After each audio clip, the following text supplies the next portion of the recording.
In this demonstration, we're going to take a review of Azure VM networking, and you've seen the constructs come up over and over throughout the course already in different pieces.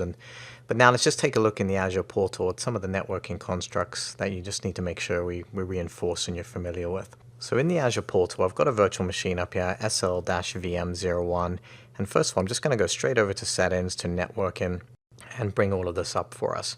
So first thing to note is you can attach a network interface and detach a network interface from here. So we have this interface attached, SL-VM01215, and you can, build additional NICs. You can go and create a resource, and you can do a network interface directly from here. You can see it there. We can create one. And you decide when you create this interface what virtual network it goes on, what subnet it goes on, private IP address can be dynamic, static, all the things that we're going to kind of review as we go back through that VM. But just be aware again that the NIC is a separate interface card that can be attached to the virtual machine and detached as needed. So let's go back over to the machine. I'm not going to build another interface now. We've already got one on there.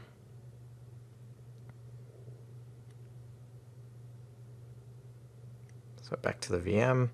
And we can see the interface, and just below that you can see we've got the network security groups, and we've got inbound port rules and outbound port rules.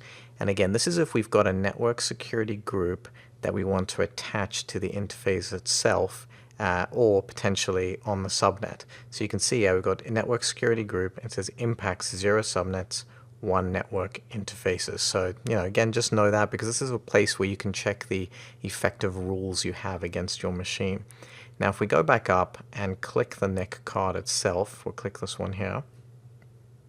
This will take us into the interface.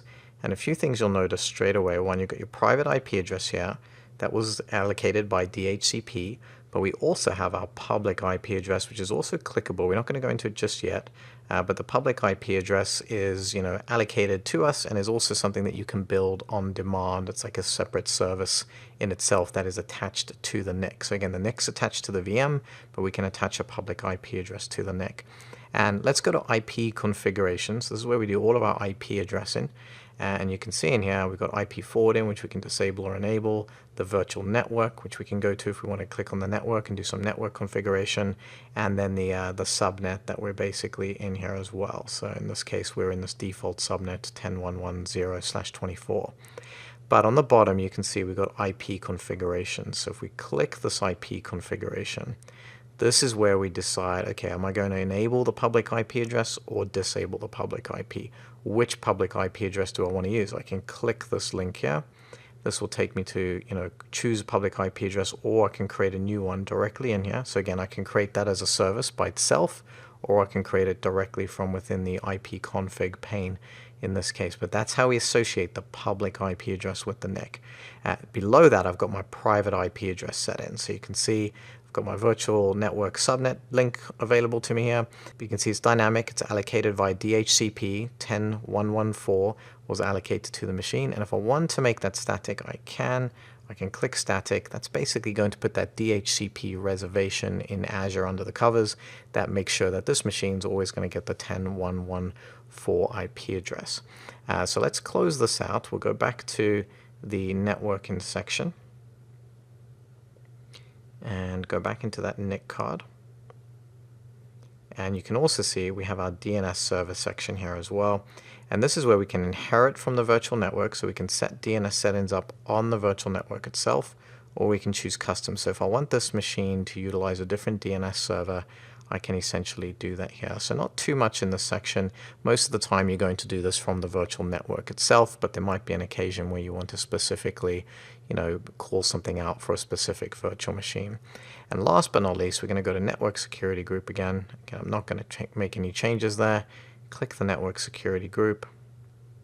This takes us into it, and we can click inbound security rules here on the left hand side. So now again, we're looking at it from the NSG perspective. I could simply wipe out those rules by clicking these are the default rules, I should say. We can simply wipe those out by clicking this here. I can add more rules, I can change the rules, they're all here. These are the defaults that we discuss in the networking section. Same for outbound. If I go to network interfaces, I can see that this NSG is applied to that SLVM 01215 network interface, and it shows me there that that interface has that public IP address we just talked about and the private IP address. Yeah, so the key thing to think about in Azure is, when you're dealing maybe historically with a VMware environment, you go into your VM, you see your NIC and everything's kind of there, and you also have like a distributed virtual port group that you might look at as well. But in Azure, think about everything is kind of its own construct. The public IP is a construct in Azure that I can buy and reserve. The NIC is a construct. The VM itself is a construct. The subnet is a construct. And all these things are software defined, and I'm essentially piecing them together. So there's different viewpoints that I'll see depending on if I'm looking directly at the NSG or if I'm looking at the virtual machine or the NIC, etc. So it just helps, hopefully that makes it clear for you. But I definitely encourage you to kind of just explore the section,